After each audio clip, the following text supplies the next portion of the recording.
Student, आज जो है वो हम चैप्टर नंबर 4 जो है वो क्लास 10th का स्टार्ट करेंगे। इस चैप्टर का नाम है पार्शियल फ्रैक्शन और इसको उर्दू के अंदर कहते हैं जुज़वी कसूर या जुज़वी कसर कह लें या जुज़वी कसूर कह लें। चैप्टर नंबर 4 है, इंग्लिश के अंदर इसको कहते हैं partial fraction. Paper point of view से नहायत अहम चैप्टर है।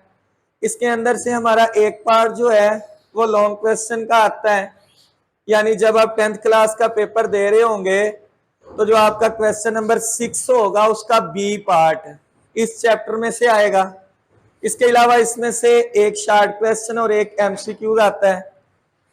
सबसे पहले इस चैप्टर को शुरू करने से हमें कुछ टर्म्स हैं, कुछ छोटी छोटी डेफिनेशंस हैं, उनको समझना है। सबसे पहले फ्रैक्शन जो है वो क्या होती है। कसर जिसको हम उर्दू के अंदर कहते हैं, इंग्लिश के अंदर फ्रैक्शन कहते हैं। कोई भी दो पोलिनोमियल्स या कोई भी दो अलजेब्रिक एक्सप्रेशन को निस्बत की फॉर्म में लिखना, यानी बटे की फॉर्म में लिखना, रेशो की निस्बत में लिखना। मिसाल के तौर पर मैं यहां लिखूं x की पावर 3 जमा 1 और बटे में मैं लिख दूं x स्क्वायर। इसको हम कहते हैं कसर यानी फ्रैक्शन। कोई भी दो पोलिनोमियल्स या दो अलजेब्रिक एक्सप्रेशन को बटे की शक्ल में लिखना, इसे कसर कहते हैं, फ्रैक्शन। अब इस फ्रैक्शन के अंदर जो रकम ऊपर लिखी जाती है इसको हम कहते हैं शुमार कुनिंदा। इंग्लिश के अंदर इसको कहते हैं नोमिनेटर। और जो रकम इस बटे के नीचे लिखी जाती है इसको हम कहते हैं मखरज और इंग्लिश के अंदर कहते हैं डिनोमिनेटर। कसर का ऊपर वाला हिस्सा, ऊपर वाली रकम शुमार कुनिंदा और नीचे वाली जो रकम होती है इसको हम क्या कहते हैं, मखरज। नोमिनेटर और डिनोमिनेटर। अब ये एक हो गई फ्रैक्शन, एक हो गई कसर। फ्रैक्शन की दो अकसाम है, यानी जो कसर है हमने जो प्रॉपर यहाँ पे, वैसे नातक कसर भी है, गैर नातक कसर भी है, वाजिब भी है, गैर वाजिब भी है, लेकिन क्वेश्चनों के लिहाज से जो हमने इस चैप्टर के अंदर करने हैं, हमें यहाँ पे कसर की दो अकसाम पढ़नी है। कौन कौन सी? एक कसर होती है वाजिब, जिसको इंग्लिश के अंदर कहते हैं प्रॉपर फ्रैक्शन, और एक कसर होती है गैर वाजिब, जिसको इंग्लिश के अंदर कहते हैं इम्प्रॉपर। कसर की कितनी अकसाम हो गई? दो। पहली है वाजिब कसर, प्रॉपर फ्रैक्शन। दूसरी कौन सी है? गैर वाजिब यानी इम्प्रॉपर फ्रैक्शन। क्लियर है यहां तक? अब वाजिब कसर कौन सी होती है, यानी प्रॉपर फ्रैक्शन कौन सी होती है? बेटा ऐसी कसर जिसके शुमार कुनिंदा का दर्जा यानी डिग्री मखरज की डिग्री से छोटी हो, यानी शुमार कुनिंदा का दर्जा डिग्री कुव्वत नुमा, यानी जो वेरिएबल है इसकी जो पावर है ना, इसे हम डिग्री कहते हैं, इसे हम कुव्वत नुमा कहते हैं, इसे हम दर्जा कहते हैं। ये दर्जा छोटा होना चाहिए मखरज के दर्जे से। क्या शुमार कुनिंदा में मुतगैयर का दर्जा कितना है और मखरज में मुतगैयर का दर्जा? तो ऐसी कसर जिसमें शुमार कुनिंदा का दर्जा, शुमार कुनिंदा की डिग्री मखरज की डिग्री से छोटी हो, लेस हो, ठीक है, इसको हम लिखते हैं N of x the degree of numerator less than degree of denominator, यानी शुमार कुनिंदा जो है वो छोटा है मखरज से। The degree of nominator is less than denominator, the fraction is called proper fraction। ऐसी कसर जिसमें शुमार कुनिंदा का दर्जा मखरज के दर्जे से छोटा हो। क्लियर है? इसकी समझ आ गई है? इसके बाद चलते हैं दूसरी फ्रैक्शन की तरफ, जिसको हम कहते हैं इम्प्रॉपर फ्रैक्शन, उर्दू के अंदर गैर वाजिब। इसके अंदर शुमार कुनिंदा का दर्जा जो है वो मखरज के दर्जे के बराबर हो या इसके दर्जे से बड़ा हो। मसलन एक्स क्यूब ऊपर इधर आ जाए -1 बटे में आ जाए एक्स स्क्वायर +1। अब देखें यहाँ पे ये शुमार कुनिंदा है जिसको हम नोमिनेटर कहते हैं, इसका दर्जा 2 है, डिग्री 2 है। ये दोनों रकमें आपस में मल्टीप्लाई हो रही हैं। जब हम इन दोनों को जरब देंगे, यहाँ x की डिग्री 1 है, यहाँ x की डिग्री 1 है, जब इसको जरब देंगे x से जरब खाएगा, क्या आ जाएगा x स्क्वायर। इट मीन के मखरज का दर्जा भी यहाँ पे कितना है 2, शुमार कुनिंदा का कितना, मखरज का कितना। तो दोनों का दर्जा जब बराबर होगा तो वो कसर कौन सी होती है, गैर वाजिब। सिमिलरली अगर शुमार कुनिंदा का दर्जा कितना है, मखरज का दर्जा कितना है, यानी शुमार कुनिंदा का दर्जा मखरज से बड़ा है, तो ये कसर भी कौन सी होती है, गैर वाजिब। इसको कैसे लिखते हैं, n of x degree of nominator greater और इक्वल d ऑफ x, यानी डिनोमिनेटर, कि अगर शुमार कुनिंदा का दर्जा मखरज के दर्जे से बड़ा है या उसके बराबर है, दोनों कंडीशनें हैं, तो ऐसी कसर कौन सी होगी, गैर वाजिब कसर। क्लियर है, समझ आ गई यहां तक। कसर क्या है जी, दो अलजबरिक एक्सप्रेशन, दो जुमले, दो पोलिनोमियल को निस्बत की शक्ल में लिखना, बटे की शक्ल में लिखना कसर कहलाता है, फ्रैक्शन कहलाता है। फ्रैक्शन में ऊपर वाली रकम क्या होती है, बटे वाली, यानी नोमिनेटर और डिनोमिनेटर। कसर की इस लिहाज से कितनी अकसाम है, पहली कौन सी, यानी प्रॉपर फ्रैक्शन, और दूसरी गैर वाजिब यानी इम्प्रॉपर फ्रैक्शन। प्रॉपर फ्रैक्शन वाजिब कसर कौन सी हुआ करेगी, इसकी क्या पहचान है, शुमार कुनिंदा का दर्जा डिग्री मखरज से क्या होगी, छोटी, और गैर वाजिब की क्या पहचान है कि इसमें शुमार कुनिंदा का दर्जा मखरज के दर्जे से या बड़ा होना चाहिए या उसके क्या होगा, बराबर। इसके अलावा बेटा इस चैप्टर के अंदर नातक कसर की डेफिनेशन है, रैशनल फ्रैक्शन की है, जिसको P ओवर Q की फॉर्म में लिख सकते हैं, और Q जो है वो इक्वल नहीं होना चाहिए 0 के। इसके अलावा इसमें मसावात की तारीफ है, जिसको हम इंग्लिश के अंदर इक्वालिटी या इक्वेशन कहते हैं। दो अलजबरी जुमलों के दरमियान बराबरी की अलामत को मसावात कहते हैं, ठीक है। Algebraic expression the sign between them equal is called equation. और इस चैप्टर के अंदर अगली डेफिनेशन है आइडेंटिटी, ममासलत। ऐसी मसावात होती है जो मुतगैयर के हर जुमले के लिए या मुतगैयर की हर कीमत के लिए दुरुस्त होती है, उसे हम कहते हैं ममासलत। आइडेंटिटी क्या होती है जी, a equation which is satisfied all the value of variable is called identity. इसके बाद आखिरी डेफिनेशन है इसमें जुज़वी कसूर की, जो हमारे चैप्टर का नाम भी है और नहायत अहम डेफिनेशन भी है। किसी भी कसर को, किसी भी फ्रैक्शन को उसके अज्जा में तकसीम करना क्या कहलाता है, जुज़वी कसूर। जुज़व कहते हैं पार्ट को, जुज़व कहते हैं हिस्सों को। कोई एक कसर है, कोई एक फ्रैक्शन है, उसको उसके पार्ट्स के अंदर तोड़ दो, ब्रेक कर दो, तो उसे हम कहते हैं पार्शियल फ्रैक्शन। अब बेटा हमारा पूरा चैप्टर इसी कसूर के इर्द गिर्द घूमेगा, और हमें ये दो चीजें मेन याद रखनी है। कौन कौन सी भला, प्रॉपर और इम्प्रॉपर फ्रैक्शन कौन सी है। क्लियर है, यहां तक आ गई समझ। अब हम चलते हैं इस चैप्टर के क्वेश्चनों की तरफ, और क्वेश्चनों को हल करने से पहले इसके तरीकाकार को समझते हैं। बेटा 4 तरीके हैं, 4 असूल हैं, नहायत आसान है। उनको समझने के बाद हम इस एक्सरसाइज का, इस चैप्टर का कोई भी क्वेश्चन बड़ी आसानी के साथ जो है ना वो सॉल्व कर सकते हैं। जी बेटा, क्वेश्चनों को हल करने से पहले हमें यहाँ पे कुछ असूल जो है ना वो याद करने हैं। वो असूल हैं क्या, सबसे पहले जब आपको रकम दी जाए, जब आपको क्वेश्चन में रकम आए और रकम के ऊपर अबारत लिखी हो कि दर्ज झैल को जुज़वी कसूर में तहलील करें, resolve into the partial fraction, तो आपको समझ जाना है कि ये चैप्टर नंबर 4 का सवाल है। क्या लिखी होगी ऊपर अबारत, जुज़वी कसूर जो है, जो रकम है, जो रकमें दी गई हैं, इसको किस में तहलील करो, जुज़वी कसूर में। क्लियर है यहां तक।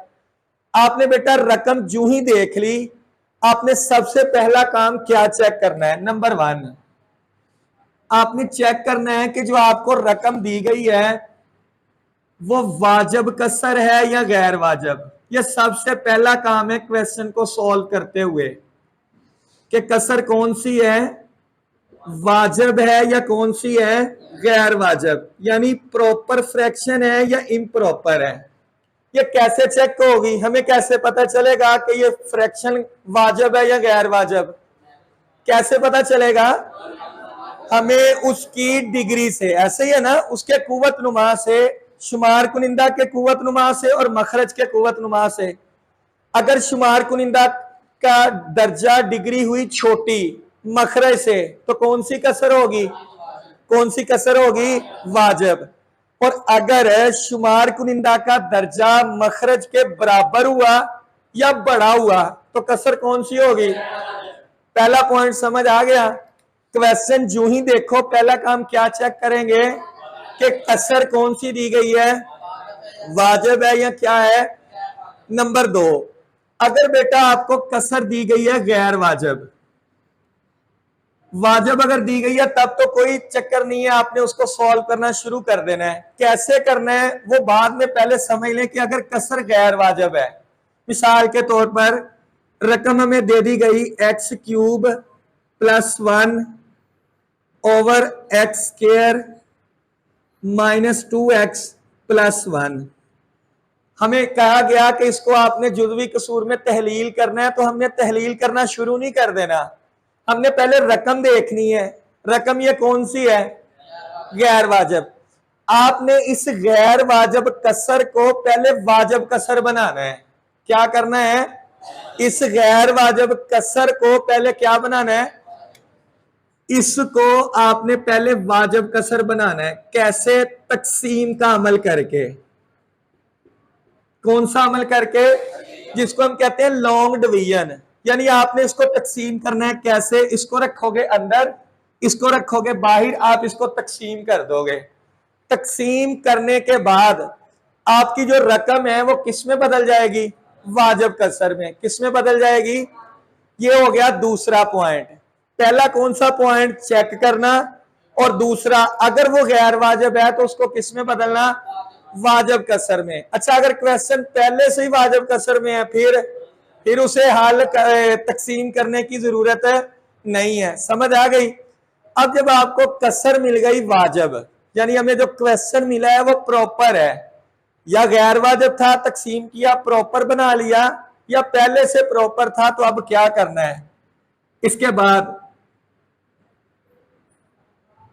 सबसे पहले आपने मखरज यानी जो डिनोमिनेटर होगा उसको चेक करना है। कब चेक करना है, जब आपने अपनी कसर किस में तब्दील कर ली है, वाजिब कसर में। इन पॉइंट्स को, ये वो पॉइंट हैं जो हमें की देंगे इन क्वेश्चनों को सॉल्व करने के लिए। जब क्वेश्चन हमारा वाजिब बन गया, कसर हमारी वाजिब बन गई, तो उसके फौरन बाद क्या चेक करना है आपने, रकम का मखरज, डिनोमिनेटर। बेटा ये डिनोमिनेटर जो है वो आपका 4 तरह का हो सकता है। कितनी तरह का हो सकता है, 4 तरह का।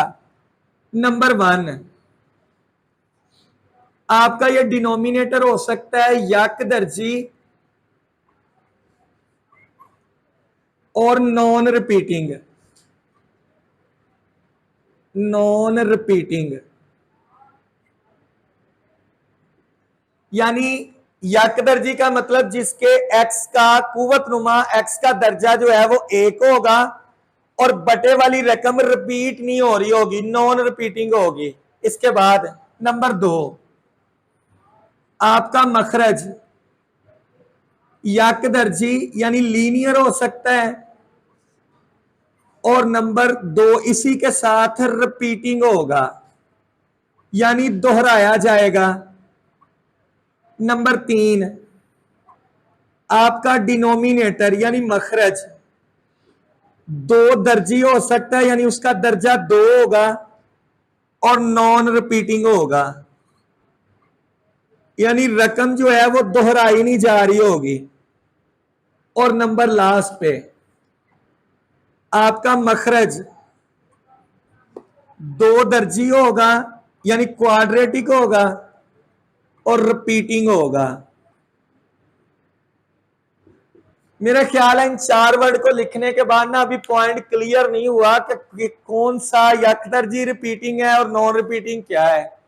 अब यहाँ पे इसकी मैं कैटेगरी लिखूंगा, आपको क्लियरली ये समझ आ जाएगी और समझा दूंगा कि यकदर्जी क्या है, रिपीटिंग और नॉन रिपीटिंग क्या है। देखिए मिसाल के तौर पर ऊपर रकम कोई भी हो सकती है, ऊपर वाली रकम से ताल्लुक नहीं है हमारा। हमारा ताल्लुक किस रकम के साथ है? मखरिज के साथ। जी स्टूडेंट, यहां मैंने लिखा पहला यकदर्जी का मतलब है कि यहां x मैंने लिख दिया +1। अंदर यहां पे जो दर्जा है x का कितना है? 1। कितना दर्जा है? इसलिए ये यकदर्जी है। अंदर वाली रकम का जो दर्जा होगा ना, डिग्री, अगर वो 1 है तो वो कौन सी होगी? अब नॉन रिपीटिंग का क्या मतलब है कि ये रकम के यहां होल कुव्वत नुमा भी 1 होना चाहिए। x+1 का होल कुव्वत नुमा भी कितना होना चाहिए? 1। इसका मतलब है ये नॉन रिपीटिंग है। इसी तरह इसके साथ मसलन रकम है x-2। टोटल कितनी रकमें हैं? कितनी रकमें हैं? देखो बेटा, पहली रकम x का यहां दर्जा कितना है? उठाओ इसको। x का दर्जा कितना है? 1। ठीक है, और कितना दर्जा है?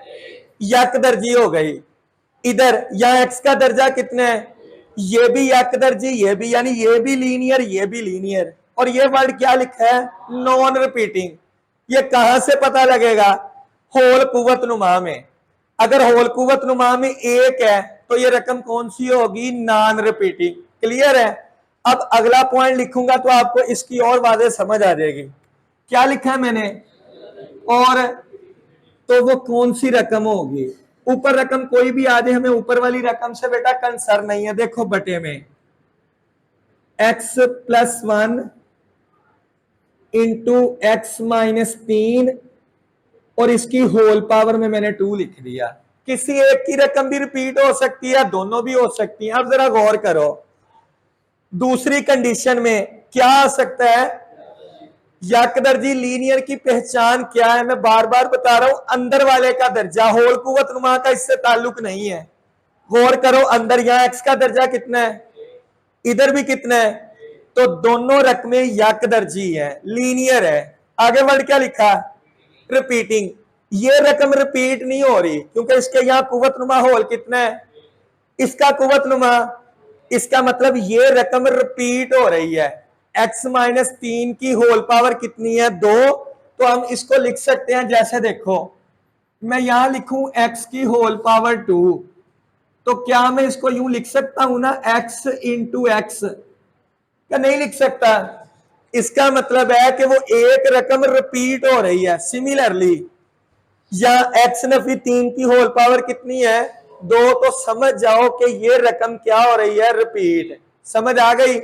ये कसर कौन सी है? मखरज चेक करना है, यकदर्जी और नॉन रिपीटिंग। ये कौन सी है? लीनियर और रिपीटिंग। क्लियर है? तीसरा क्या लिखा है?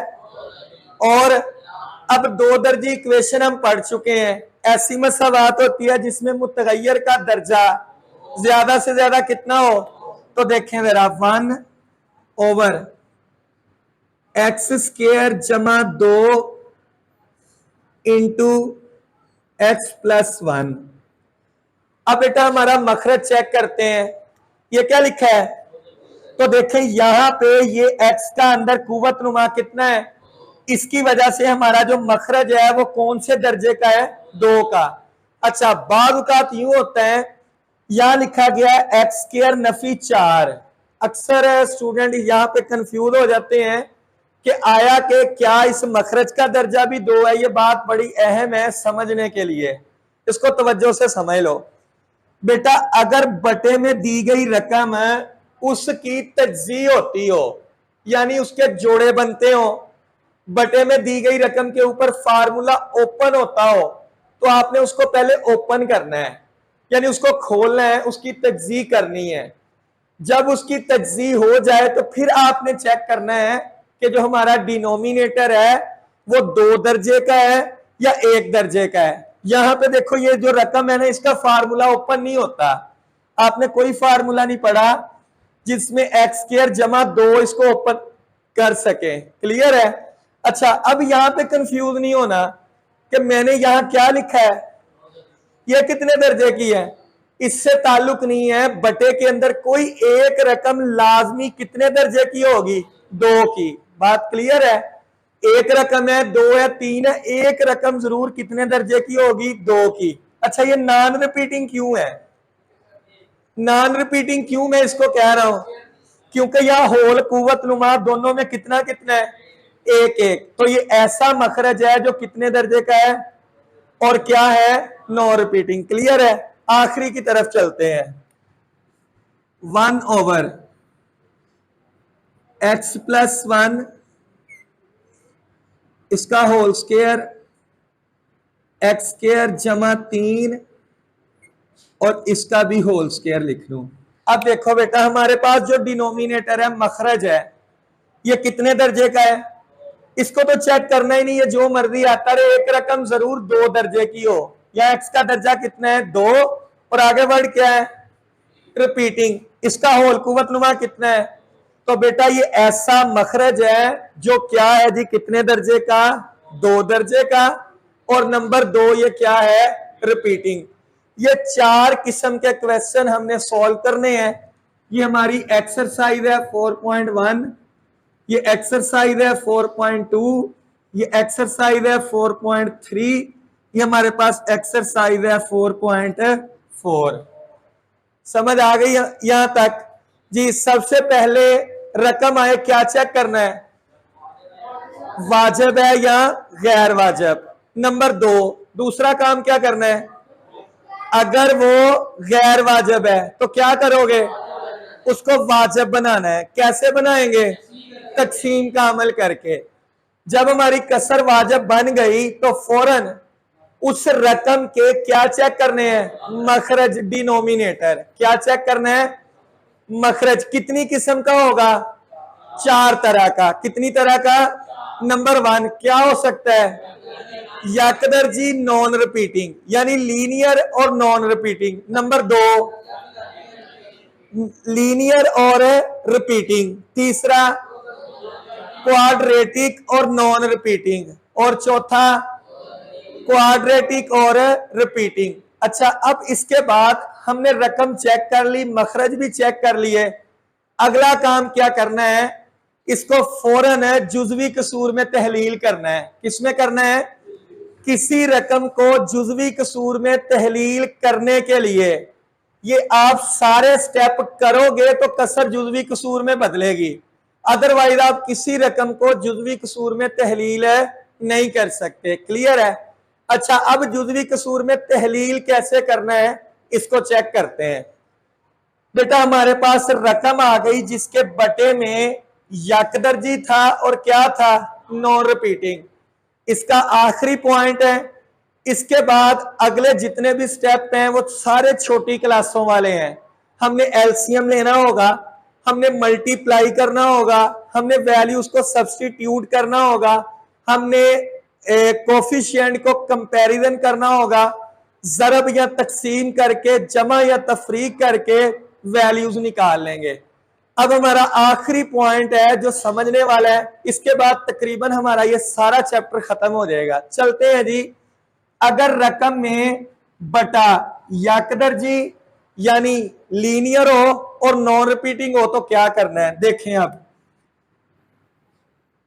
आपने इस रकम के इक्वल में एक कांस्टेंट लिखना है ए। क्या लिखना है आपने, कांस्टेंट लिखना है ए। इसके नीचे ये रकम लिख देनी है x+1। सेंटर में हमेशा आपने जमा डालना है। सेंटर में हमेशा क्या लिखना है, अब अगला कांस्टेंट लिखना है b और इसके बटे में ये दूसरी रकम लिख देनी है। ये इसकी हो गई पार्शियल फ्रैक्शन। इसकी क्या हो गई, जुजवी कसूर। इसके बाद अब क्वेश्चन सोल्व करने वाले स्टेप बिल्कुल आसान है। देखो कैसे करना है, पहचान समझ लो। ये क्या लिखा है, ये क्या लिखा है, अगर मखरज लीनियर हो और नॉन रिपीटिंग हो, जितनी बटे में रकमें हैं ना, उतनी रकमों के ऊपर उतने कांस्टेंट लिखने हैं। ये एक रकम, कांस्टेंट क्या लिखा, ये दूसरी रकम कांस्टेंट क्या लिखा, बी। यहां तक आपकी ये पार्शियल फ्रैक्शन खत्म हो गई। अब चलते हैं आगे इसकी तरफ। ये क्या लिखा है, यक दर्जी, और ये क्या लिखा है। अब बेटा सेम उसी तरह जब बटा यक दर्जी होगा ना तो कांस्टेंट खाली अकेला लिखना है। देखें इसको लिखते हैं ए, इसके बटे में ये रकम x+1, सेंटर में हमेशा अलामत किसकी, जमा की। अब ए से अगला कांस्टेंट। अच्छा ये रकम रिपीटिंग है कि नॉन रिपीटिंग है, बताओ शाबाश। इसको पहले आपने एक कुवत नुमा के साथ लिखना है, x नफी 3 लिख दिया। बी से अगला कांस्टेंट सी, इसके बटे में आपने इस पूरी रकम को लिख देना है x नफी 3 का स्क्वायर। अब जरा देखें बटे में यहां कितना दर्जा है टोटल, बटे में टोटल दर्जा, गौर करो। जब आप इसका स्क्वायर खोलोगे अंदर x का कुव्वतनुमा कितना आ जाएगा, कितना आएगा 2। वो जो 2 इस x से तरफ खाएगा कितना हो जाएगा, कितना हो जाएगा 3। तो याद रखना मखरज का जितना दर्जा होता है उतने कांस्टेंट आने चाहिए। कितने कांस्टेंट आए, तो हमारे पास मखरज का जो दर्जा है वो भी कितना है 3। फिर अगली बात बेटा ये रकम लीनियर है या यकदर्जी, नहीं है, ये यकदर्जी है। अगर बटा यकदर्जी होगा, अगर बटा लीनियर होगा तो अकेला कांस्टेंट लिखना है। ए खाली लिखा है, बी भी खाली और सी भी खाली, लेकिन ए के बटे में ये रकम लिख दी, बी के बटे में पहले इसको कुवत नुमा के बगैर लिखना है, एक्स नफी 3 लिख दिया। अब सी के बटे में इस कुवत नुमा समेत लिखना है। समझ आ गई। चलते हैं तीसरे पॉइंट की तरफ। अब हमारे पास बटे के अंदर इसकी पार्शियल फ्रैक्शन, इसको पहले लिख लो या इसको, इससे फर्क नहीं पड़ता कि आपने पहले इस रकम को लिखना है या इसको। हम पहले इसको लिख लेते हैं। तो देखें ये यकदर्जी है कि दो दर्जी है। जब यकदर्जी होगी तो अकेला कांस्टेंट, फौरन क्या डाल दिया। अब बेटा ये रकम क्या है, दो दर्जी। कैसे पता चला ये दो दर्जी है, एक्स का अंदर कुव्वतनुमा कितना है बेटा, जिस रकम का अंदर कुव्वतनुमा 2 आएगा वो दो दर्जी होगी। क्या करना है, ए से अगला कांस्टेंट, आपने उस कांस्टेंट के साथ एक्स को जरब दिलवानी है और फौरन प्लस डाल के अगला कांस्टेंट लिख देना है और बटे में ये रकम।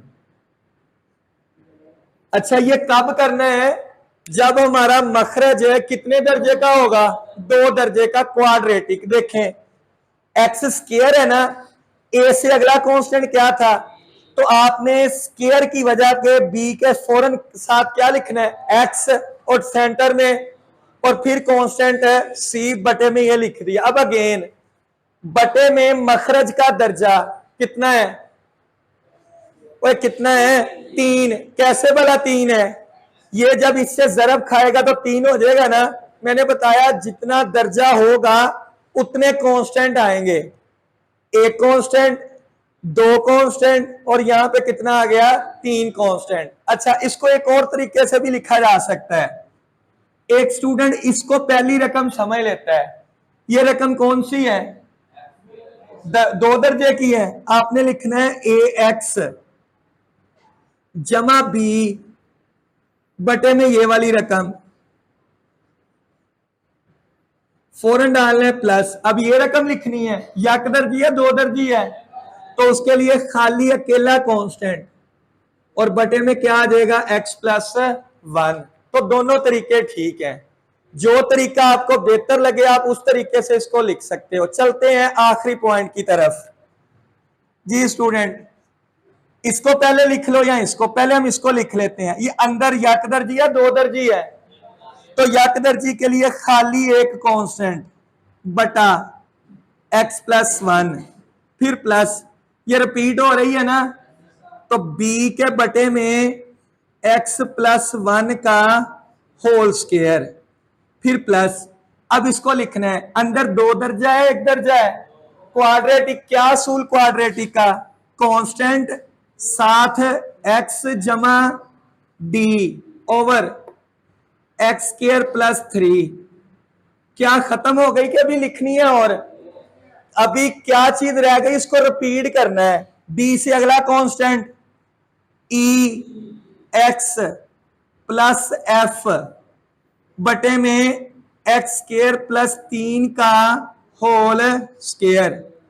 बेटा देखो कितने कांस्टेंट आए टोटल, 1 2 3 4 5 6। इट मीन मखरज का दर्जा भी कितना होना चाहिए? चेक करो कैसे, इसका स्क्वायर ओपन करो, कितना हो जाएगा दर्जा? कितना हो जाएगा? 4। इसका स्क्वायर ओपन करो, कितना हो जाएगा? 2। जब x की पावर 2x की 4 से जरब खाएगा तो x का कुव्वत नुमा कितना बन जाएगा? 6। तो कांस्टेंट भी कितने हैं? यहां तक किसी का कोई क्वेश्चन हो जो आपको बात समझ नहीं आई वो आप पूछ सकते हो।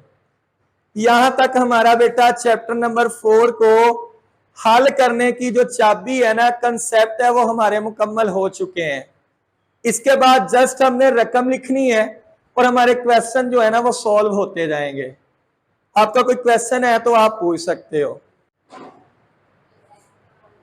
जी स्टूडेंट, हम चैप्टर नंबर 4 जो है इसका पहले हिस्से के अंदर इस वीडियो के इसका रिव्यू ले चुके हैं। अब हम चलते हैं अपनी एक्सरसाइज 4.1 की तरफ। हमें पहला क्वेश्चन एक्सरसाइज का दिया गया है, आपकी टेक्स्ट बुक का ये क्वेश्चन है। तो क्वेश्चन की स्टेटमेंट है कि आपने इसको जुज़वी कसूर के अंदर तहलील करना है, यानी आपने इसको पार्शियल फ्रैक्शन के अंदर ना रिजॉल्व करना है।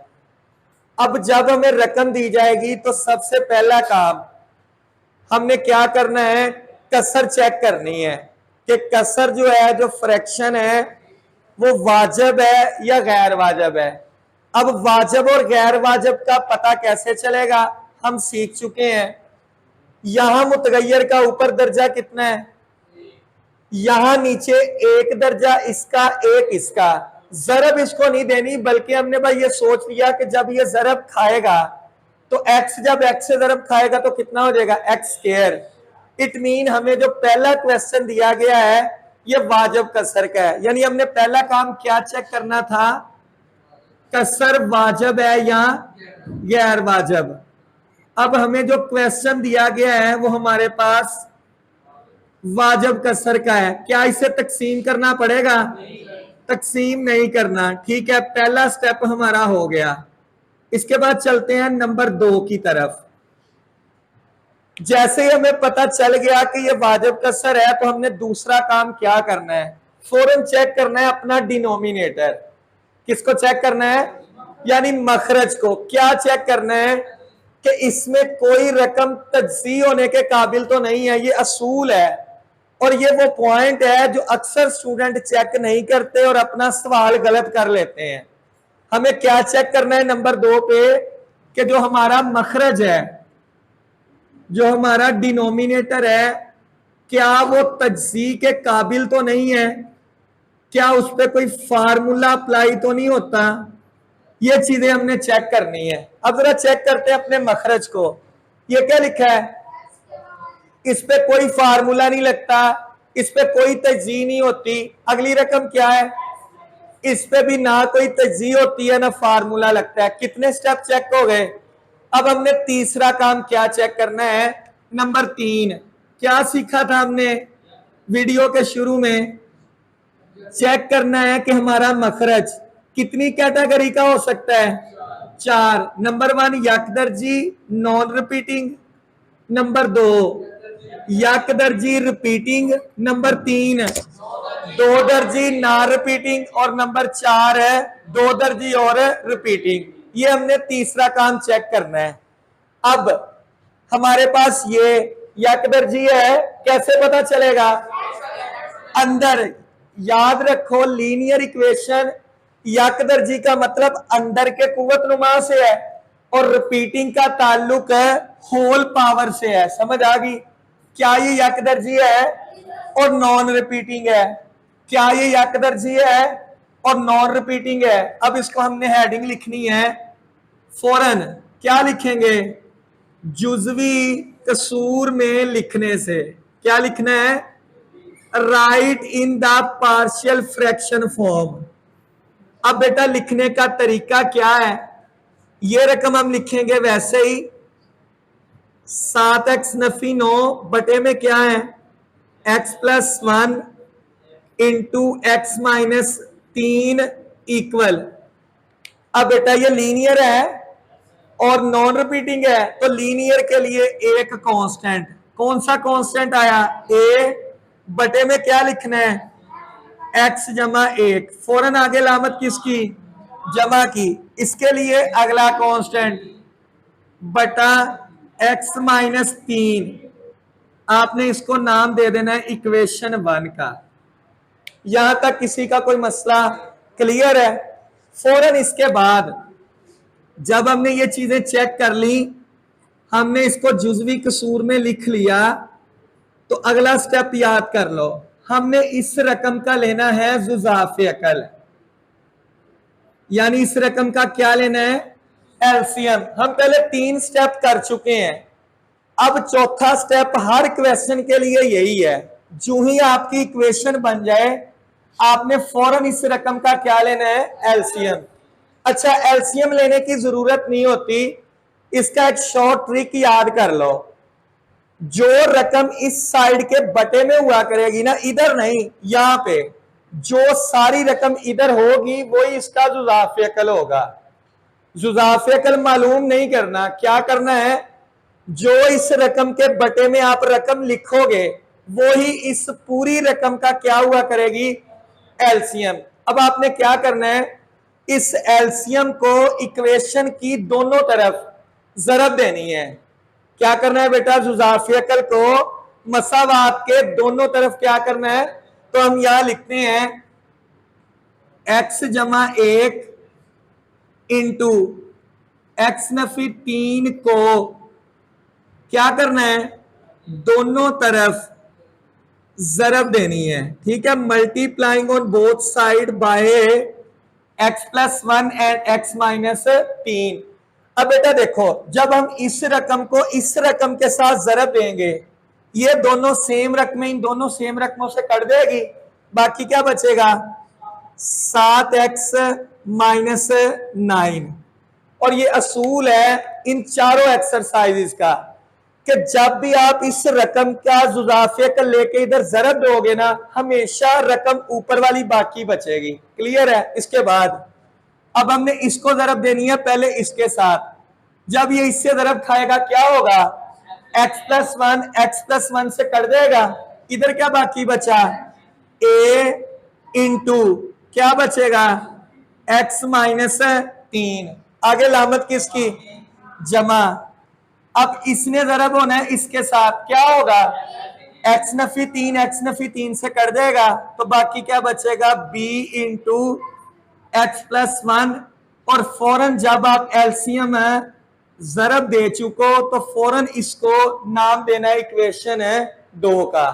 किसका नाम देना है, चौथा स्टेप समझ आ गई। क्या करना है भला, हमने जुज़ाफ़े अकल लेना है और पूरी इक्वेशन के साथ उसको मल्टीप्लाई करना है। अब चलते हैं जी इसी क्वेश्चन को हल करने का असूल नंबर 5। बड़े गौर से समझिएगा इसको तवज्जो के साथ। अब बेटा हमने जो इक्वेशन 1 लिखी होगी, उस मसावात के हर कांस्टेंट के नीचे आपको मुख्तलिफ रकमें नजर आएंगी। ये की पॉइंट है इस क्वेश्चन को सॉल्व करने का। बस इसके बाद क्वेश्चन तकरीबन खत्म हो जाएगा। क्या मैंने कहा कि जो आपकी इक्वेशन 1 बनी होगी पार्शियल फ्रैक्शन, हर कांस्टेंट वाली वैल्यू के बटे में आपने रकमें चेक करनी है। उनमें रकमें 4 तरह की होंगी। Number 1 linear non repeating, number 2 linear repeating, number 3 quadratic non repeating और नंबर 4 क्वाड्रेटिक और रिपीटिंग।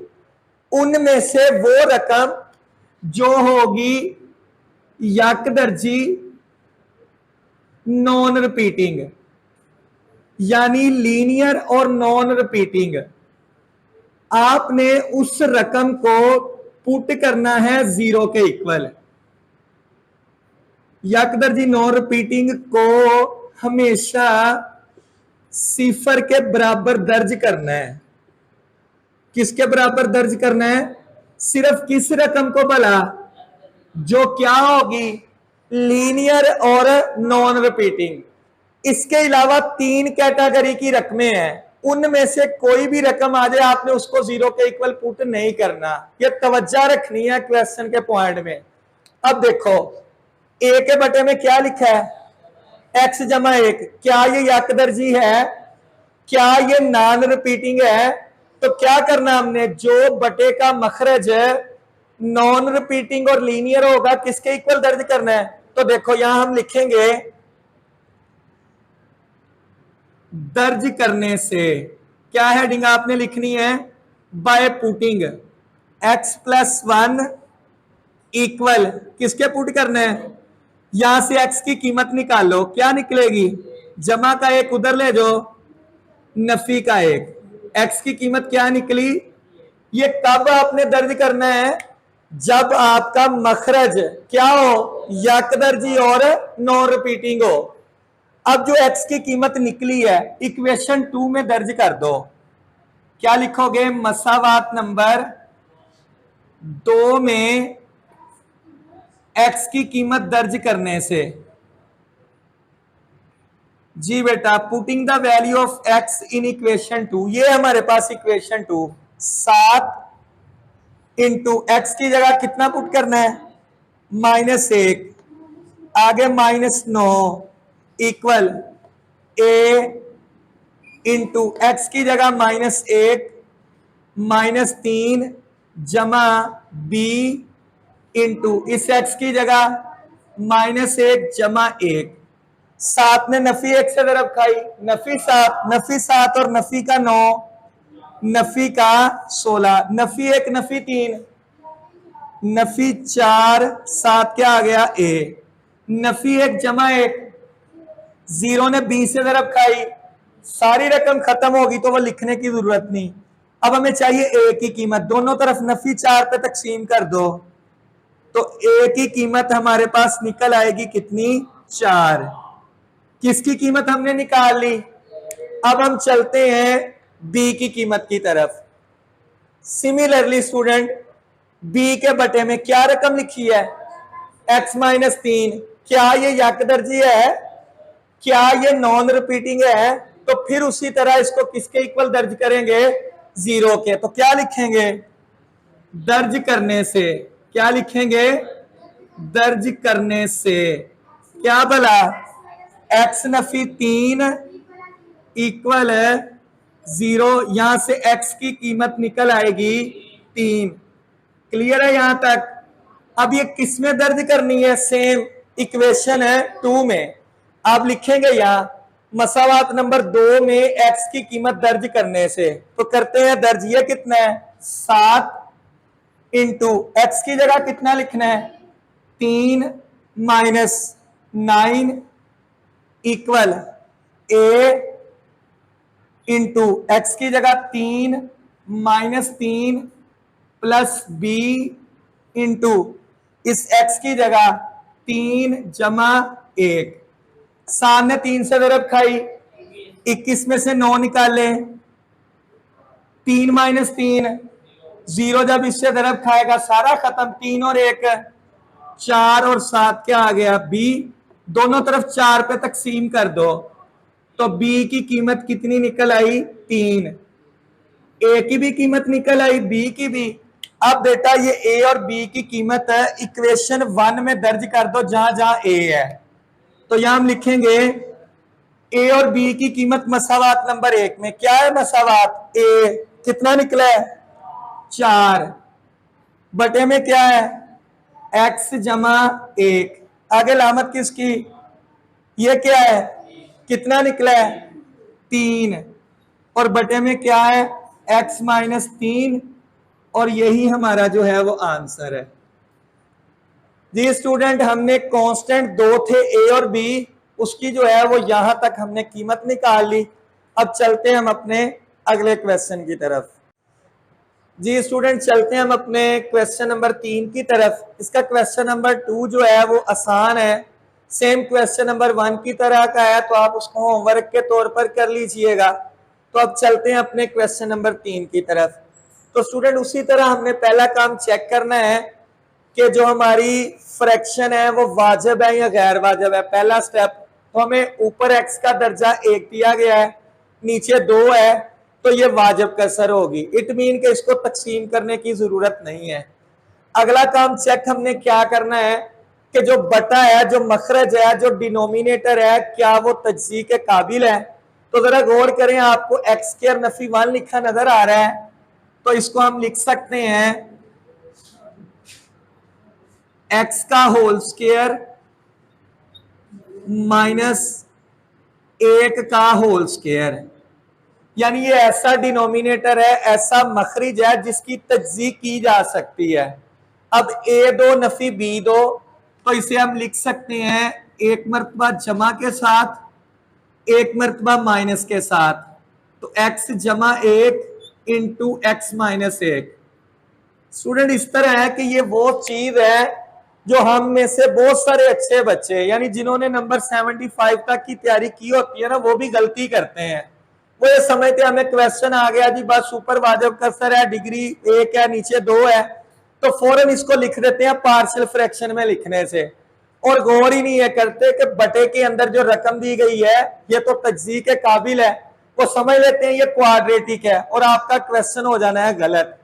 ये तवज्जो रखनी है, जब वाजिब गैर वाजिब चेक कर लिया तो रकम तज्ज़ी के काबिल है या नहीं, ये बात आपने भूलनी नहीं है। देखिए हमने इसकी तज्ज़ी की, अब हमारे पास ये रकम है, तो चेक करें जरा, ये मजीद तज्ज़ी के काबिल नहीं है, चूंकि इसकी कर ली है, ये भी तज्ज़ी के काबिल नहीं है। तो जब हम रकम की तज्ज़ी कर चुको तो फौरन हेडिंग आपने लिखनी है जुज़वी कसूर में लिखने से। आपने यह हेडिंग देनी है। अब इसकी जुज़वी कसूर देखते हैं जी, 3x माइनस 1 बटा x जमा 1 और x माइनस 1। अब चूंकि बेटा दोनों यकदर्जी और नॉन रिपीटिंग है, तो a के बटे में x जमा 1 और b के बटे में x माइनस 1। तो सिमिलरली इसको हमने नाम देना है इक्वेशन 1 का। अब स्टूडेंट हमने कहा जैसे इक्वेशन 1 आएगी हम इसका जुदाफे कर लेंगे एलसीएम, तो यही रकम इसका एलसीएम आएगी। रट्टा भी लगा लिया, ट्रिक भी है, अगर आप एलसीएम लेना चाहो तो फजूल में एक्स्ट्रा टाइम जाया करना है, तो यही एलसीएम आएगा।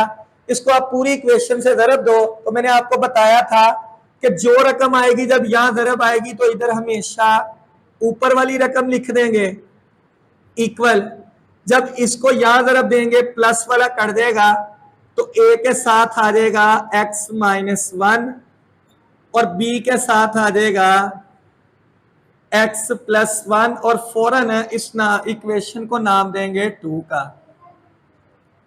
अब जैसे ही आपने 2 का नाम दिया तो फिर यहां पे क्या चीज ध्यान में रखनी है कि हमने जो इक्वेशन 1 बनाई है इसके कांस्टेंट के बटे वाली रकम, चूंकि स्टूडेंट ये एक्सरसाइज 4.1 है, आपको इसके हर रकम के बटे में नॉन रिपीटिंग और यकदर्जी इक्वेशन मिलनी है। तो हमें पता है, जारी बात है, एक्सरसाइज 4.1 है, इसके अंदर बटे के अंदर आनी ही नॉन रिपीटिंग और यकदर्जी है।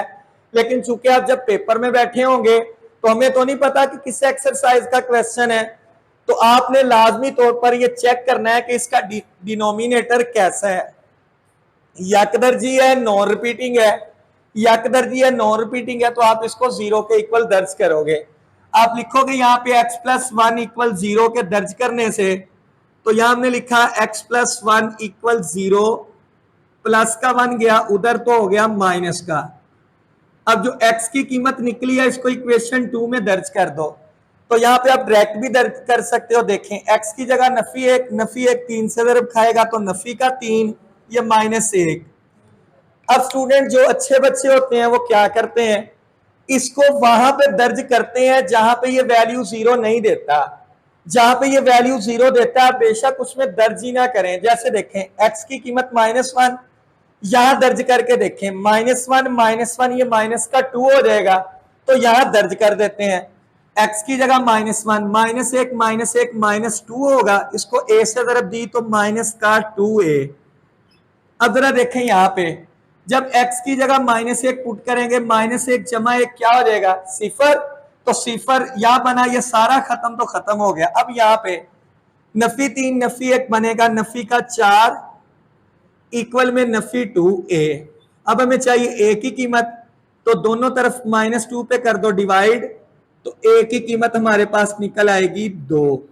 अब सिमिलरली b के बटे में लिखा गया x नफी 1 है, इसको हमने 0 के इक्वल पुट करना है, तो आप लिखेंगे putting x - 1 is equal to 0, और यहां से x की कीमत निकलेगी 1। अब उसी तरह स्टूडेंट जो x की कीमत निकली है इक्वेशन 2 में, जब 1 इधर दर्ज करेंगे, 3 ने 1 से तरफ खाई 3 -1 इक्वल, अब जब यहां 1 दर्ज करेंगे 1 - 1 0, ये सारा 0 पुट करने की जरूरत ही नहीं, x की जगह पे 1 1 जमा 1 2, 2 ने खाई b से तरफ तो 2b।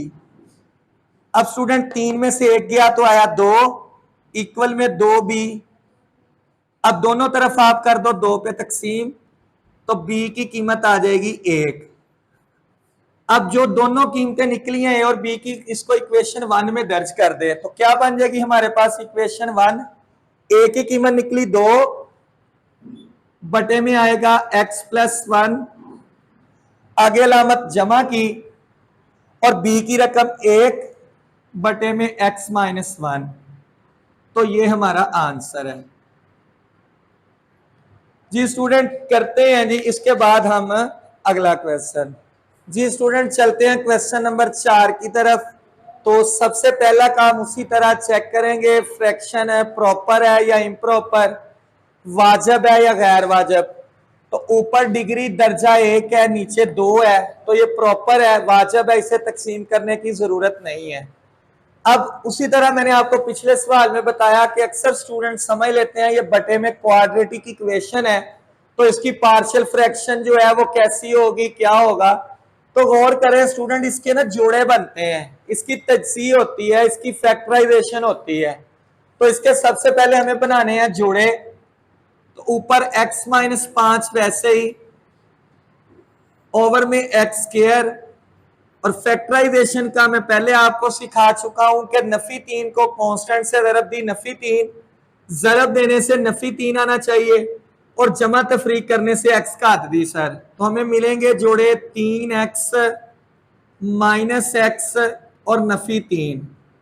देखिए 3 में से 1 निकाले 2 आता है, 3 को नफी 1 से ज़रब दें तो नफी 3 आता है। अब इसके बाद फिर x नफी 5, इसको आप तब तक पार्शियल फ्रैक्शन में नहीं लिख सकते जब तक इसकी मुकम्मल तजज़ीह ना हो जाए।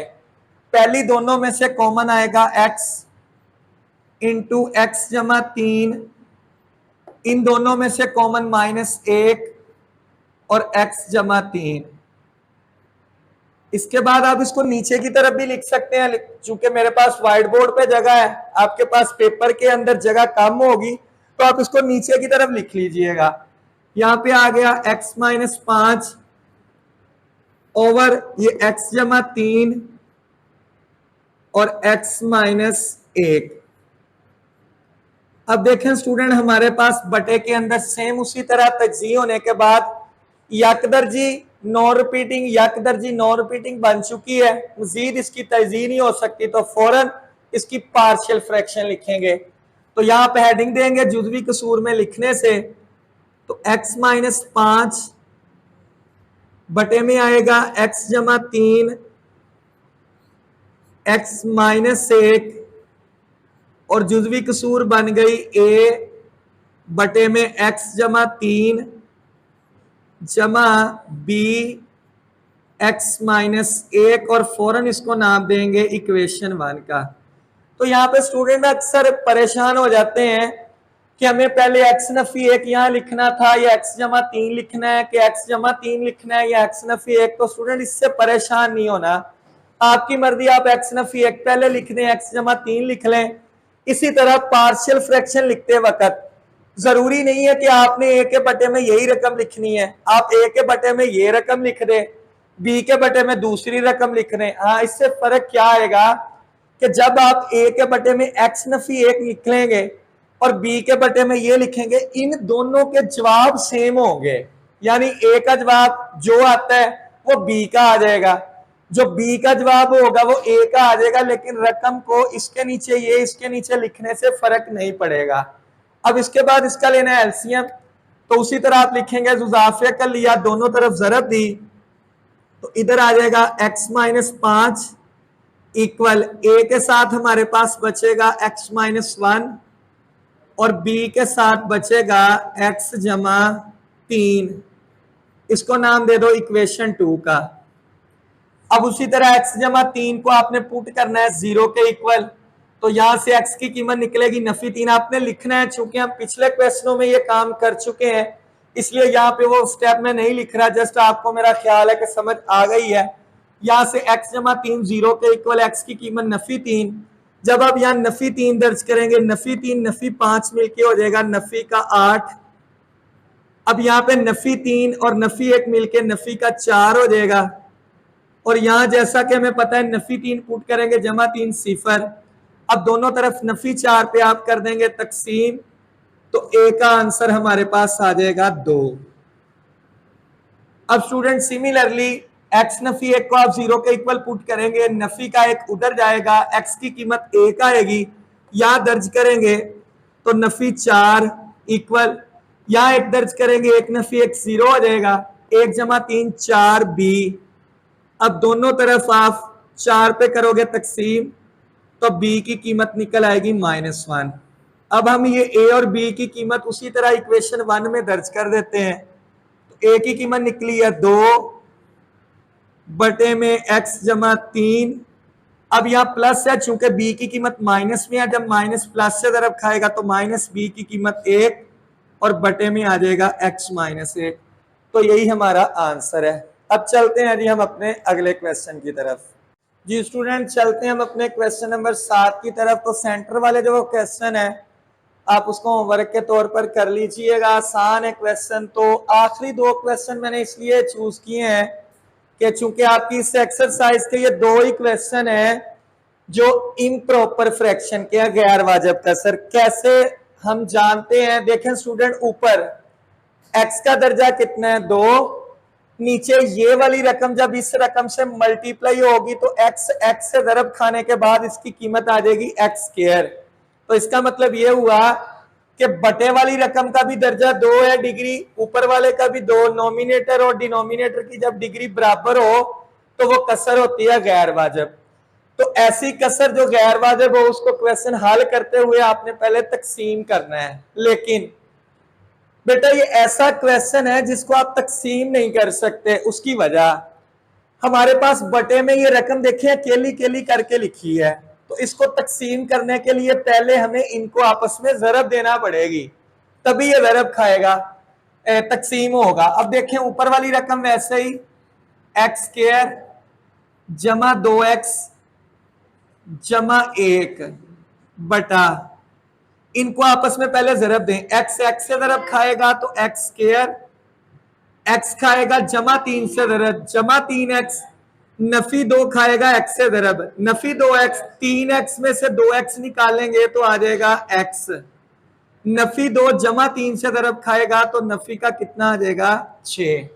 अब देखें मैंने जैसा कि आपको शुरू में कहा कि ऊपर भी दर्जा 2 नीचे भी दर्जा 2, तो गौर करें जरब देने के बाद हमें आइडिया हो गया कि इधर भी कुव्वत नुमा 2 है, इधर भी कुव्वत नुमा 2 है, इधर भी डिग्री 2, इधर भी, तो ये गैर वाजिब है। अब हमने इसको करना है तकसीम, तो आप हेडिंग देंगे तकसीम करने से बाय लॉन्ग डिवीजन। ये नीट में करना है, रफ में नहीं करना ये काम। तकसीम करने से छोटी क्लासों में आप तकसीम ये पढ़ चुके हो। ऊपर वाली रकम को आप रखेंगे अंदर, बटे वाली रकम को आप रखेंगे बाहर, और इसको आप कर देंगे तकसीम, x² जमा x-6। तो स्टूडेंट हमने तकसीम कैसे करना है, यहां में चाहिए x², यहां भी x² है। अब x² को ऐसे किस अदद के साथ जरब दी जाए कि जवाब x² ही आ जाएगा, 1 के साथ, तो यहां हम लिख देंगे 1 जब इससे जरब खाएगा x², 1 इससे जरब खाएगा तो जमा का x, 1 जब इससे जरब खाएगा तो नफी का 6। अब स्टूडेंट हमें पता है कि इसकी अलामतें बदल दी जाती हैं, माइनस ये जमा, तो ये एक्स स्क्वायर माइनस से एक्स से कट गया, जमा का 2 है, नफी का एक्स है, 2 में से 1 निकाले 1, जमा 6 और जमा का 1 कितना आ गया, जमा का 7। यहां पे स्टूडेंट एक क्वेश्चन पैदा होता है कि हमने इसको तकसीम कब तक करना है, कहां तक करना है। अब हमें कैसे पता चला ये तकसीम खत्म हो गई है, तो यहां पे आपने ये बात तवज्जो से समझ लेनी है। जब स्टूडेंट इस रकम का, इसे कहते हैं रिमाइंडर, इसको कहते हैं बाकी, इस रकम का दर्जा ये तकसीम करने वाली, इसको कहते हैं डिवाइडर, जिस रकम ने तकसीम किया है, डिवाइडर, कोशेंट, रिमाइंडर। जब रिमाइंडर का दर्जा बाकी की डिग्री डिवाइडर की डिग्री से छोटी हो जाए तो आपने तकसीम रोक देनी है। यानी यहां एक्स का दर्जा कितना है, 1, डिवाइडर करने वाले का दर्जा, तो इसका दर्जा इससे छोटा हो गया तो तकसीम रोक देनी है। हाँ, अगर इसका दर्जा इसके दर्जे के बराबर रहे तो तकसीम करना है। कब तक तकसीम करते रहना है, जब तक रिमाइंडर का दर्जा डिवाइडर के दर्जे से क्या ना हो जाए, छोटा। तो हो गया यहां पे छोटा, तकसीम रोक देनी है। अब इसको लिखना कैसे है स्टूडेंट, लिखने का तरीका, जो आएगा कोशेंट उसको हमेशा आपने लिखना है शुरू में। कितना आया कोशेंट, 1, आपने फौरन डालनी है जमा की अलामत। हमेशा कोशेंट को लिखना है साइड पे, सेंटर में अलामत किसकी, जमा की।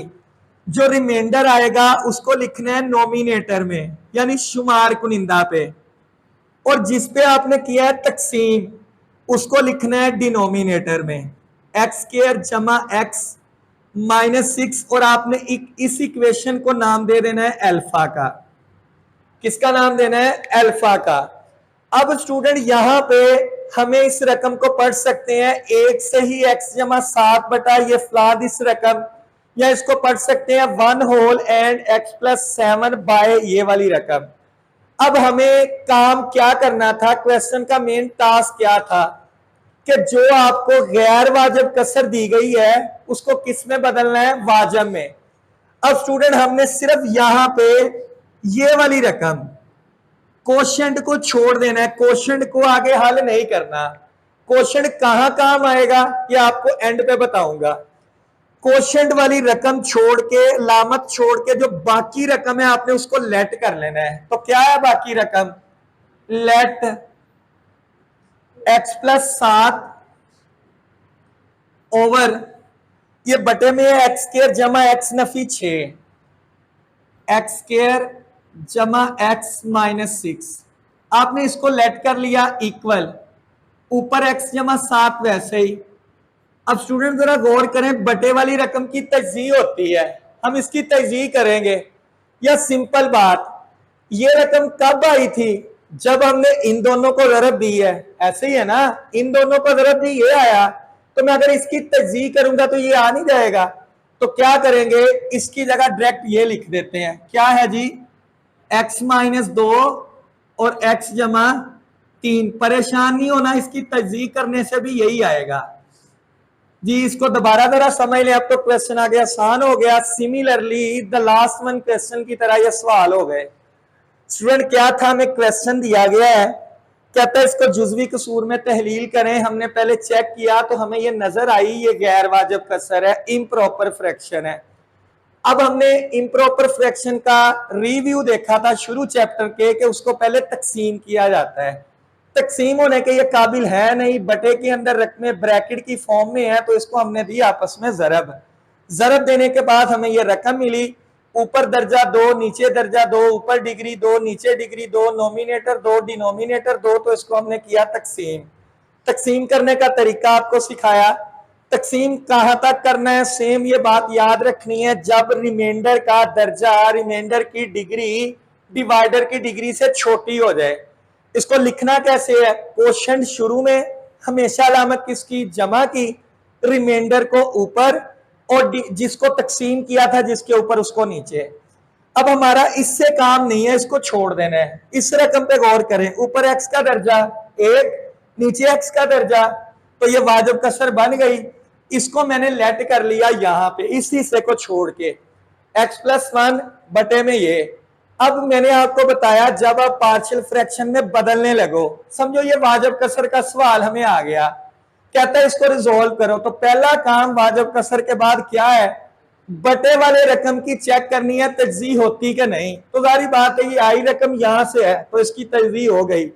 अब तजज़ी करने के बाद फौरन किस में इसको लिख लेना है हमने, जुज़वी कसूर में। तो आप लिखोगे जुज़वी कसर में लिखने से तो क्या बनेगी स्टूडेंट इसकी जुज़वी कसर, x+7 ये रकम वैसे ही बटे में x-2 into x+3 equal linear है, नॉन रिपीटिंग है तो a के बटे में x-2, इसके बाद प्लस b के बटे में x+3। तो फौरन इसको नाम दे दो इक्वेशन है 1 का। अब उसी तरह एलसीएम ये आ जाएगा, जरब खाएगा तो x+7 इक्वल a के साथ आ जाएगा x+3 और b के साथ आ जाएगा x-2। इसको नाम दे दें इक्वेशन है 2 का। अब उसी तरह रिपीटिंग नहीं है, यकदर्जी है, रिपीटिंग नहीं है, यकदर्जी है तो इसको 0 के इक्वल पुट। तो x की कीमत यहां से 2 निकलेगी, 2+7 आएगा 9, 2+3 5, 5 ने खाई a से जरब तो 5a, 2 नफी 2 0, 0 ने जरब खाई सारा 0, तो दोनों तरफ 5 पे करो तकसीम तो a की कीमत आ गई 9/5। अब हम चलते हैं स्टूडेंट नेक्स्ट, x+3 इसको 0 के इक्वल तो जमा का 3 उधर गया, नफी 3 यहाँ पुट की, नफी 3 जमा 7 4 आ गया, नफी 3 जमा 3 0 सारा खत्म, नफी 3 नफी 2 नफी का कितना आ गया 5 और 7 क्या आ गया b। अब दोनों तरफ आप इसको पुट कर दें, डिवाइड कर दें नफी 5 पे तो b की कीमत आ जाएगी नफी 4/5। अब स्टूडेंट a की कीमत क्या निकली 9/5, b की कीमत निकली नफी 4/5। इन दोनों को सिमिलरली जैसे पहले करते हैं इक्वेशन 1 में दर्ज करें। तो इक्वेशन 1 में a की जगह 9/5 ओवर में क्या है x-2, आगे जमा, जब ये नफी से जरब खाएगा नफी b की जगह 4/5 बटे में x+3। तो आप में से बहुत सारे अच्छे स्टूडेंट यहां तक क्वेश्चन को खत्म कर देंगे और उनका 1 नंबर कट जाएगा। देखिए स्टूडेंट शुरू में जब हमने इसको तकसीम किया तो मैंने इस रकम को हल किया है तो ये बेसिकली आंसर इस रकम का है। इसके शुरू में क्या लिखा हुआ था 1, आपने उस अपने आंसर में वो पूरी रकम यहां उठा के लिख देनी है। तो अब ये इसका आंसर बनेगा। याद रखना क्वेश्चन के एंड पे जब आप इसको हल कर चुको, ए बी की कीमतें लिख लो, तो जो आपका क्वोशंट आपने शुरू लेट की थी इक्वेशन अल्फा वाली, उस रकम के जवाब से पहले जो भी इधर रकम होगी वो इस जवाब से पहले लिख देनी है। तो 1 प्लस और बाकी इसके रकम का आंसर है। अब चलते हैं इस एक्सरसाइज के आखिरी क्वेश्चन की तरफ। जी स्टूडेंट चलते हैं हम अपने एक्सरसाइज के लास्ट क्वेश्चन की तरफ। तो सबसे पहले उसी तरह चेक करेंगे कि कसर वाजिब है या गैर वाजिब, प्रॉपर है या इम्प्रॉपर। तो ऊपर x का दर्जा डिग्री 3 है, नीचे कितनी है 2। तो अंडरस्टूड बात है कि इम्प्रॉपर फ्रैक्शन है तो इसको हम करेंगे तकसीम। तो उसी तरह ऊपर वाली रकम को हम रखेंगे अंदर, 6x3 जमा 5x² नफी 7 तकसीम हम करना है जिसके ऊपर वो रकम है 3x² -2x -1। अब तकसीम करते वक्त देखें यहाँ पे हमें चाहिए 6 कोफिशिएंट, यहाँ कितना है 3। तो 3 को किससे ज़रब दें 6 बनेगा 2 के साथ। यहाँ x² है हमें चाहिए x³ तो x² को किससे ज़रब दें x³ बनेगा x के साथ। इट मीन इसे हमें ज़रब देना पड़ेगी 2x के साथ। जब इसको ज़रब दी तो 6x³। अब 2x ने इससे ज़रब खाई तो नफी 4x², 2x ने इससे ज़रब खाई तो नफी का 2x। अब बटे वाले की अलामतें आप चेंज कर दें, ये जमा माइनस, ये जमा हो जाएगा, ये जमा हो जाएगा, ये 6x3 इससे कट गया। अब 5 और 4 हो जाएगा 9x², जमा का ये आएगा 2x और नफी का 7। अब जरा चेक करें, हमारे पास रिमाइंडर जो आया है यहां उसका दर्जा 2 है और इसका दर्जा भी 2 है। तो मैंने आपको क्या बताया था कि इसको उस वक्त तक तकसीम करते जाना है जब तक इसका दर्जा, इसकी डिग्री छोटी ना हो जाए। तो अभी ये दोनों आपस में क्या हुई हैं, बराबर। अब एक मरतबा और तकसीम करना पड़ेगा। अब इधर चाहिए 9 है कितना, 3, तो 3 के साथ जरब दे, x² है, इधर भी x है तो इसे जरब देना पड़ेगी 3 के साथ। तो यहां लिखें 3, ये हो जाएगा 9x²। 3 जब 2 नफी के जरब खाएगा तो नफी का 6x, 3 ने खाई इससे जरब तो नफी का 3। अब स्टूडेंट उसी तरह नीचे वाले की अलामतें बदल दें, ये जमा, ये इससे कट गया, 6 और 2 हो जाएगा 8x और नफी का 7 में से 3 गए तो 4। अब जरा चेक करें, यहां x का कुव्वत नुमा दर्जा डिग्री 1 है, इधर 2 है, तो छोटी हो गई, तो यहीं पे हम तकसीम रोक देंगे। तो लिखने का क्या तरीका है, जो आएगा कोशेंट इसको लिखेंगे शुरू में, सेंटर में हमेशा प्लस, और जो आएगा हमारे पास रिमाइंडर इसको लिखेंगे ऊपर, और जिसमें हमने तकसीम किया उसको लिखेंगे बटे में। अब इसको नाम दे देंगे इक्वेशन अल्फा का। तो इसमें से हमें फिलहाल ये नहीं चाहिए पिछले क्वेश्चन की तरह, तो लेट कर लें इस रकम को। तो हम यहां लिखेंगे लेट 8x - 4 बटे में 3x² माइनस का 2x और माइनस का 1। अब देखें यहां पे स्टूडेंट हमारे पास फ्रैक्शन तो प्रॉपर बन चुकी, लेकिन नजर ये बजाहिर आ रहा है कि ये क्वाड्रेटिक है, लेकिन चेक करते हैं क्या इसकी तजज़ीह होती है, तजज़ीह के काबिल है। तो इसकी फैक्टराइजेशन करते हैं, 8x - 4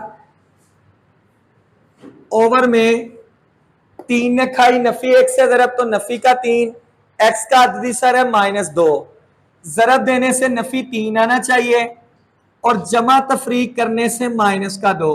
तो क्या आ जाएगा स्टूडेंट, माइनस का 3x जमा का x और -1। देखें नफी 3 में से 1 निकाले, नफी का 2, नफी 3 को 1 से जरब दें तो नफी का 3। अब 8x - 4 और बटे में कॉमन ले लें, 3x आएगा कॉमन इंटू x - 1, इन दोनों में से जमा का 1 कॉमन, x - 1। अब हम इसको लिख सकते हैं 8x - 4 और बटे में जिसको मर्जी पहले लिख लें, इससे फर्क नहीं पड़ेगा। आप ब्रैकेट वाली को लिख लें या दूसरी को, मैं दूसरी को लिख लेता हूं 3x + 1 इंटू x - 1। अब देखिए हमारे पास जो बटे की रकम है वो लीनियर है, यानी यकदर्जी है, नॉन रिपीटिंग है ये भी, तो हम फौरन हेडिंग देंगे पार्शियल फ्रैक्शन में तब्दील करने से, right into the partial fraction. तो 8x - 4 बटे में आएगा 3x + 1 इंटू x - 1। अब a के बटे में आएगा 3x + 1, उसी तरह a के बटे में जोन सी मर्जी रकम लिख ले स्टूडेंट, इसको रट्टा नहीं लगाएंगे आप, जो दिल करे आप दोनों में से बटे के अंदर एक रकम लिख सकते हैं। इसको नाम फौरन हम देते हैं इक्वेशन 1 का। अब हमारे पास इसका आ जाएगा एलसीएम, तो उसी तरह यही एलसीएम आएगा, इधर दरब खाएगा, तो 8x - 4 equal a into x - 1 और b के साथ आ जाएगा 3x जमा 1 और इसको नाम दे दें इक्वेशन 2 का। अब देखें स्टूडेंट उसी तरह जब हमने पुट करना है तो इसको 0 के इक्वल, ये उधर जाएगा माइनस का 1, 3 पे डिवाइड करेंगे तो नफी 1/3, यानी यहां से x की कीमत निकल आएगी नफी 1/3। तो यहां इसको दर्ज कर दें 8 इंटू -1/3, ये -4, ये a इंटू एक्स की जगह -1/3 -1। जब यहाँ -1/3 दर्ज करेंगे 3 से 3 कट जाएगा, -1 जमा 1 0, तो ये खत्म हो गया। इसको अंदर ज़रब दे दें तो नफी 8/3 नफी 4 इक्वल a इंटू एलसीएम आ जाएगा 3, तो -1 और नफी का 3, इधर एलसीएम आ जाएगा 3, ये -8 नफी हो जाएगा 12 इक्वल में आ जाएगा a इंटू नफी 4/3। अब ये 3 से 3 कट जाएगा, ऊपर आएगा नफी का 20, इधर आएगा नफी का 4a। अब दोनों तरफ स्टूडेंट नफी 4 पे डिवाइड कर दें तो a की कीमत हमारे पास निकल आएगी 5।